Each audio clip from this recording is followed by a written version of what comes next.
Welcome back to session 2, and in this particular session we want to start on the first set of activities for a senior executive, and that is setting strategy. And how do we set strategy when the world is moving so quickly? Of course it's a challenge, and what we do is we spend too little time figuring out what actually just happened to us, because in stability the future looked a lot like the past, and now the future is almost designing itself without much of our intervention.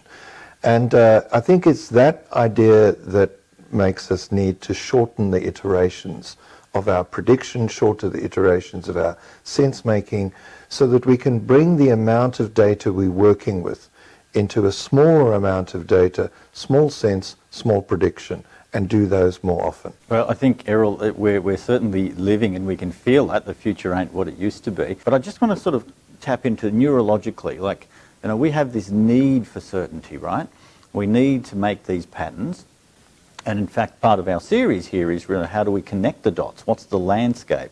And how do we start to see the wood from the trees, so pattern recognition? If the future ain't what it used to be, and the past is no longer the best predictor of performance, the question we ask ourselves then, what is?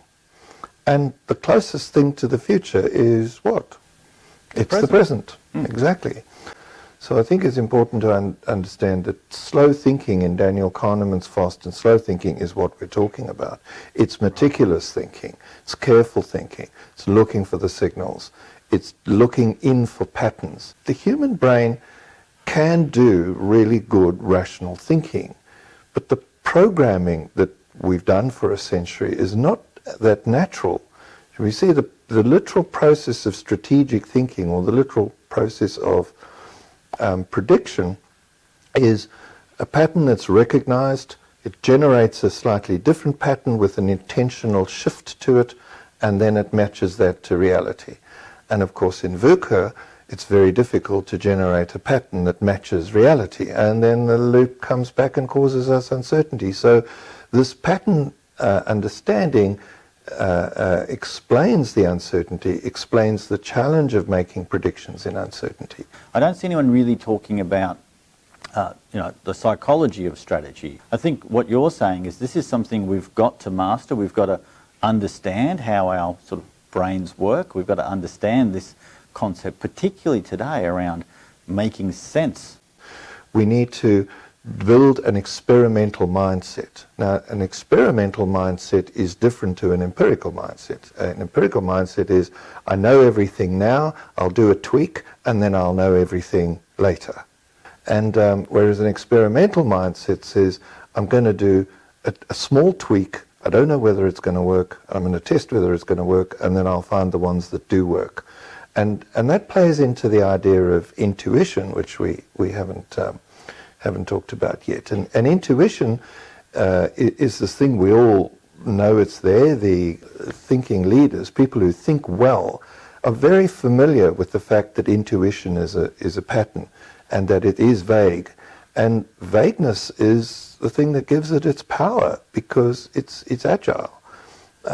Fixed, if I totally believe my pattern is perfect, I don't want to change it. But if I believe I kind of made it up with some gut feel, it'll alter quite quickly when I get more data. I think we're saying with the landscapes moving so quickly and so much change, that we've got to start honing our skills around intuition. We've got to start understanding around how we think. There's lots of commentary today about biases, but it's certainly more than that, right?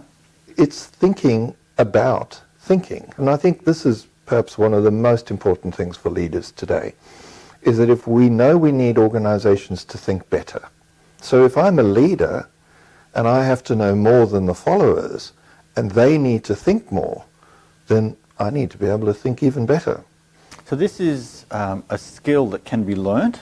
Yes. It's certainly one that I'm not aware of that we talk about in our business schools. So you're saying it's something we've got to develop. It's something that's learnable, critical thinking, and it helps us to become better learners, and it helps us to make better informed and better decisions in the workplace. Well, it's not a difficult concept to move the topic of what you're being critical about to thinking itself. So it's moving the idea from the thing you're analysing to the thought that you're analysing. Okay.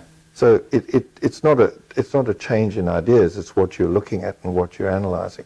And it isn't talked about.